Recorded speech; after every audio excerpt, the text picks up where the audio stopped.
Party के मजबूत नेता कुंवर जय सिंह, आपका बहुत स्वागत है।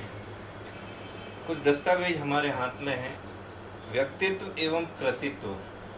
जी, पहले व्यक्तित्व पे बात करते हैं। आपका व्यक्तित्व थोड़ा सा हटके, एक अपने आप में दबंग पर्सनालिटी, इस तरह की चर्चा है। युवा इस तरह से कहते हैं कि अलग आपका व्यक्तित्व स्पष्ट है, और बहुत लंबे समय से हम देखते हैं कि आप अनर्गल टिप्पणियाँ लगभग करते ही नहीं हैं, या तो अपनी बात मजबूती से कहते हैं, कम शब्दों में कहते हैं, और इस तरह की बयानबाजी कभी आपकी हमने सुनी नहीं कि जिससे कि ऐसा कुछ राजनीति में लगे कि कुछ हल्कापन सा है। तो इस व्यक्तित्व को आप बराबर बनाए हुए हैं, भविष्य में भी मुझे लगता है ऐसा ही व्यक्तित्व बना रहेगा। ये आपके व्यक्तित्व की खास पहचान है और आपके नाम को इसी व्यक्तित्व से जाना जाता है। 1983 से आपकी राजनीतिक यात्रा का शुभारंभ हुआ, तब आप केपी कॉलेज में छात्र संघ के अध्यक्ष थे। जी, वहाँ से आपने सक्रिय राजनीति में शुरुआत करी। कैसे चला सिलसिला? कॉलेज में जब हम गए तो फर्स्ट ईयर में हमें पुराने हमारे पारिवारिक मित्र लोग मिले, मतलब पारिवारिक जो बड़े लोग थे हमारे जी, वो मिले, और वो फर्स्ट ईयर में उन्होंने मुझसे बोला कि आपको उस साल पहली बार ही चुनाव की शुरुआत हुई थी इमरजेंसी के बाद, जी, है ना। उसके पहले चुनाव बंद हो गए थे इमरजेंसी में, तो पहले ही चुनाव था। तो फर्स्ट ईयर में जब हम गए तो सब लोगों ने बोला कि आपको, जो हम उन्होंने अध्ययन करा होगा, तो बोला आपको क्लास सीआर का चुनाव लड़ना है। हमने कहा ठीक है, सीआर का चुनाव। पिताजी से पूछा, उन्होंने कहा लड़ लो। लड़ लिया हम, ठीक है। सीआर बन गए, एग्जीक्यूटिव मेंबर बन गए। हमारा एक्चुअल में उस समय कॉलेज में अध्यक्ष एबीवीपी का बना था, और उपाध्यक्ष और बाकी जो कार्यकारिणी रहती है एग्जीक्यूटिव, वो हमारी बनी थी, बहुमत हमारे साथ। अच्छा। पहले डायरेक्ट होते थे अध्यक्ष के चुनाव, लेकिन कार्यकारिणी और यूआर के चुनाव के लिए सीआर ही वोट डालता था, तो उसमें हम बहुमत में थे, तो मैं एग्जीक्यूटिव मेंबर भी बना। अच्छा, फिर धीरे धीरे यात्रा आपकी शुरू होती गई। फिर 1985 में आप फिर मैं 83 में कॉलेज का अध्यक्ष बना और विक्रम विश्वविद्यालय का सचिव भी रहे, सचिव भी रहा। फिर शहर कांग्रेस अध्यक्ष रहे 85। फिर मैं यूथ कांग्रेस का अध्यक्ष, यूथ कांग्रेस का अध्यक्ष रहा। यूथ कांग्रेस के अध्यक्ष के बाद में शहर कांग्रेस का अध्यक्ष रहा जी, जो आज जिला शहर कांग्रेस है ना, वो अध्यक्ष रहा मैं। उसके बाद में फिर मैं अपना महापौर रहा। ठीक है। नहीं, मैं पहले प्राधिकरण अध्यक्ष रहा, पार्षद बना। पार्षद बनने के बाद में फिर मैं प्राधिकरण अध्यक्ष बना, वो इस्तीफा दे के पार्षद, और फिर मैं महापौर बना। अच्छा, ये आपकी यात्रा जो शुरू हुई, फिर अनवरत चलती रही। अनबन जब से चली, लगातार चली आ रही।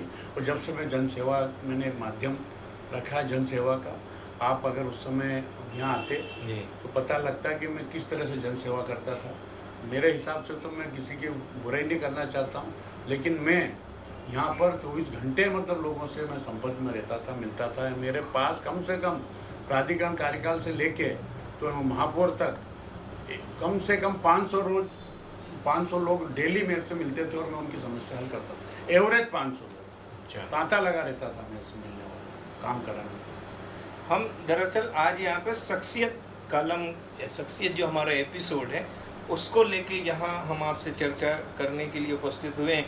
तमाम एक लंबी राजनीतिक यात्रा है, सहकारिता के क्षेत्र में ग्राम बिलावली में सहकारी संस्था में बैंक प्रतिनिधि भी रहे, खेल के क्षेत्र में भी आपने बहुत कुछ देने के प्रयास किए हैं देवास। हाँ, मैं कॉलेज समय से अपने विद्यार्थी जीवन से बास्केटबॉल का खिलाड़ी रहा हूँ, एथलेटिक्स का खिलाड़ी रहा हूँ।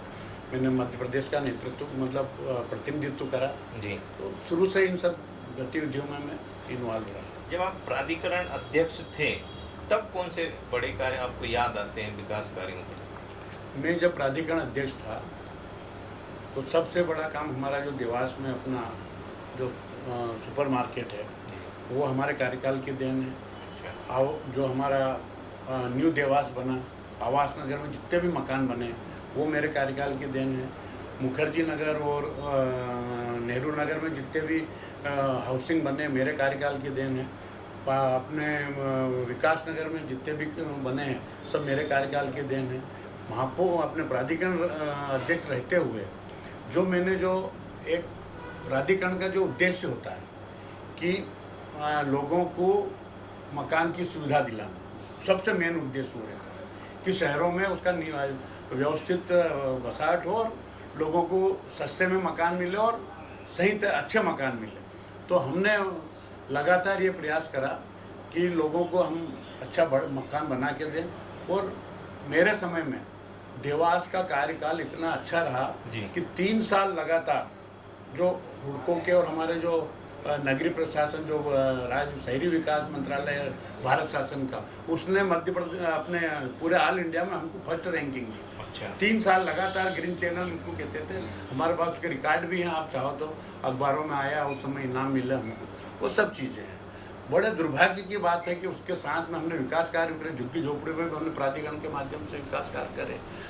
टेकरी पर हमने जो जो तुलजा भवानी बड़ी माता, उसका प्लेटफॉर्म हमने आगे बढ़ाया और टेकरी पर विकास कार्य की शुरुआत मैंने ही करी शुरुआत में। तो हमने जो एक प्राधिकरण का उद्देश्य रहता है कि लोगों को अफोर्डेबल हाउसिंग मिले, वो भी हमने करा। डेवलपमेंट भी शहर का करा हमने, जैसा आज इंदौर विकास प्राधिकरण कर रहा हो कि वही हमने कार्यप्रणाली हमारी। कुछ और भी चीजें जैसे आप भूल रहे होंगे, सभागृह का निर्माण कुमार, हाँ कुमार गंधर सभागृह का, मतलब मैं कह रहा हूँ ना, बहुत उसमें बहुत सयाजी द्वार का सुंदरीकरण, सयाजी द्वार का, ये सब आपकी लिस्ट हाँ है। मेरे अब यहाँ से हम जब हम आगे बढ़ते हैं तो फिर आपके शहर की कमान भी आपके हाथ में रही, महापौर रहे आप। हाँ, तब पर एक बड़ा दुर्भाग्य है जी, प्राधिकरण का मैं कार्यकाल बताना चाहता हूँ कि बड़ा दुर्भाग्य है कि मेरे बाद एक भी मकान, किसी ने भी एक मकान की नींव भी नहीं रखी, ना एक मकान भी नहीं बनाया। मेरे टाइम पे ही हमने HIG, MIG और EWS ये सब हमारा टाइम पे बने हैं। मेरे बाद प्राधिकरण एक मकान भी नहीं बनाया। और हिंदुस्तान का ऐसा प्राधिकरण था कि जिसने आपसी सहमति से, जैसे आज जमीन अधिग्रहण करते हैं, कितना बड़ा वो भवंडर मच था, हमने आपसी सहमति से जमीनें न्यू देवास के नाम पर ली और एक न्यू देवास की हमने नींव रखी, लेकिन उसको आगे नहीं बढ़ा पाए मेरे बाद के लोग। इसलिए वो जब न्यू देवास में, तो एक न्यू देवास एक बहुत बड़ा हमने एक नया शहर बसाने का हमारा वादा था। अच्छा। वो उसके बाद धरा का धरा नहीं किया। पर हमने जब आपसी ज़मीन ली, वो लोगों ने, बाद के जो चेयरमैन थे उन्होंने लोगों को बंदर बांट की तरह बांट दी, प्लाट काट के बेच दी, जबकि मकान बनाना था। मतलब वो जो दायित्व था उसको बखूबी निभाया। हाँ।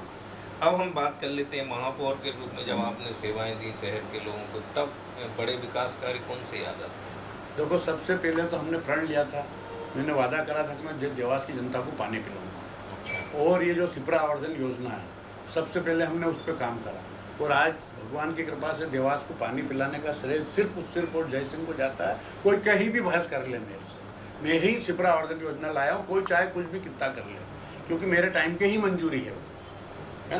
वो बहुत बड़े प्रयास से मिली है। लोगों के विरोध के, जनप्रतिनिधि के, उस समय के जो जनप्रतिनिधि थे उन्होंने खुल के विरोध करा, उसके बाद भी मैं लाया हूँ। और आज देवास की जनता को जो पानी मिल रहा है वो सिर्फ मेरा कुछ उसका हो जाता है सही। लेकिन उसके बाद में रोपवे, और ये तो बहुत सारी बातें। राजानल तालाब की हम लाए, राजानल तालाब से हम पानी लाए, वो भी मेरे कार्यकाल के देन है। आप 12वें वित्त आयोग में मैं लेकर आया उसको। लेकिन ये पानी को लेके अलग अलग दावे सामने। अब वो झूठ तो कोई भी बोल सकता है, मेरे सामने बैठ के बात करे वो कोई, तो मैं जवाब दूं उसका। और भी कई लंबे विकास कार्य हैं बहुत, आप देखो ना, मैंने रोपवे है, ये स्टेशन रोड है, बीमा रोड है, ये सब हमारे कार्यकाल की देन है। हाँ, over bridge, railway over bridge, bypass, कितने एक्सीडेंट होते थे पहले, बाईपास मेरे कार्यकाल की देन है। मैंने ही प्रयास करके बाईपास दिग्विजय सिंह जी से उसकी आधारशिला रखी थी, बनवाया। ये एक लंबी श्रृंखला है। हाँ। जो आपने उस दौर में। हाँ। और ये आप पूरे खुले मंच से इस बात को कहते हैं कि ये सब विकास का। हाँ, खुले मंच से, और मेरे से कोई आके बहस कर ले मंच पे, खुले मंच जी, ये जो मैंने काम बता रहा हूँ, ये मैं कहीं भी कहीं इसमें कोई वोट हो। अब सर, भविष्य की हम बात करते हैं कि भविष्य में अब क्या दिखाई देता है आपको कि शहर में ये चीज़ें जो होना चाहिए? शहर में देखो, अभी तो इतना सारा काम बाकी है जी। ये जितने जो हमारे जो MR है, सबसे पहले तो वो बनना चाहिए। सर एक एमआर की बात हो रही थी। हाँ, एमआर बहुत ज़रूरी है जी। क्योंकि हमारा पूरा ट्रैफिक हेवी रोड पर आ गया है। हम रोज़ देखते हैं कि रोज़ एक्सीडेंट होते हैं। ये बेतरतीब पुल बना दिया गया जिसकी कोई आवश्यकता नहीं थी। तो इस तरह से हमारे बाद किसी ने अच्छा खुले दिमाग से कोई ऐसा काम नहीं सोचा कि जिससे कि देवास का विकास हो। इस कारण जो है, जो देवास का जो एक चारों तरफ जो देवास को बढ़ना था वो नहीं बढ़ पा रहा है। हमने हमेशा कोशिश करी कि पहले एमआर का अपन निर्माण किया जाए कि जिससे कि आदमी जो एक ही रोड पर उसका पूरा ट्रैफिक नहीं हो। तो सबसे पहली तो आवश्यकता हमारे सारे एमआर की है। उसके बाद में हमारा इंदौर से बहुत ज़्यादा कनेक्शन है। हमने उस समय जयवर्धन सिंह जी से बोला था कि इंदौर को जो अपना मेट्रो ट्रेन है इसको देवास तक बढ़ाया जाए, लेकिन देवास तक उसका नाम ही नहीं आ रहा। उज्जैन तक ले जा रहे हैं, वो पीथमपुर तक ले जा रहे हैं, मऊ तक ले जा रहे हैं, लेकिन देवास ज़्यादा जरूरी, वो भी कुछ नहीं हो रहा है। तो ये सब बहुत सारे हमारे मन में विचार हैं। माता जी का जो एक पूरा मास्टर प्लान बनना था, हमने हमारे टाइम पे हमने बना के रखा था, वो भी क्रियान्वयन नहीं हो पा रहा है। तो बहुत सारी चीज़ें हैं जो करने का है। रोजगार फिर है। इंडस्ट्रीज जो हमारे मेरे ख्याल से तो अब थोड़ी बहुत एक दो इंडस्ट्री यही है, लेकिन 20 साल से तो कोई एक इंडस्ट्री नहीं है। जो इंडस्ट्रीज आने वाली थी यहाँ के जनप्रतिनिधियों ने ध्यान नहीं दिया। नहीं तो यहाँ पर मेडिकल हब बन रहा था कि जहाँ सिप्ला आ रही थी, यहाँ पर डॉक्टर रेड्डीज आ रही थी, लेकिन जनप्रतिनिधियों की निष्क्रियता से वो चली गई। नहीं तो यह मेडिकल एक हब बन जाता तो हमारे जो फार्मेसी के बच्चे हैं वो यहीं पूरे खप जाते। ये विकास की बात हुई, व्यक्तित्व की बात हुई, विधानसभा चुनाव करीब है, राजनीति की चर्चा कर लेते हैं। आपकी दावेदारी? दावेदारी तो हम तो 24 घंटे 12 महीने फील्ड में रहते हैं, जनता के बीच में रहते हैं, सुख में दुख में, और जनता की जो समस्याएं हैं उसको आवाज़ उठाते हैं। तो पार्टी जहाँ भी उपयोग करेगी हम बिल्कुल मैदान में तैयार हैं लड़ने के मतलब लिए। आपकी जो सक्रियता है वो बराबर बनी हुई है बनी हुई है और भविष्य में भी ऐसी बनी रही। हाँ, बिल्कुल बनी रही। आज शख्सियत कालम में हमने जय सिंह जी से चर्चा की। ऐसी ही किसी हस्ती से अगले सप्ताह फिर हम मिलेंगे। आप सभी दर्शकों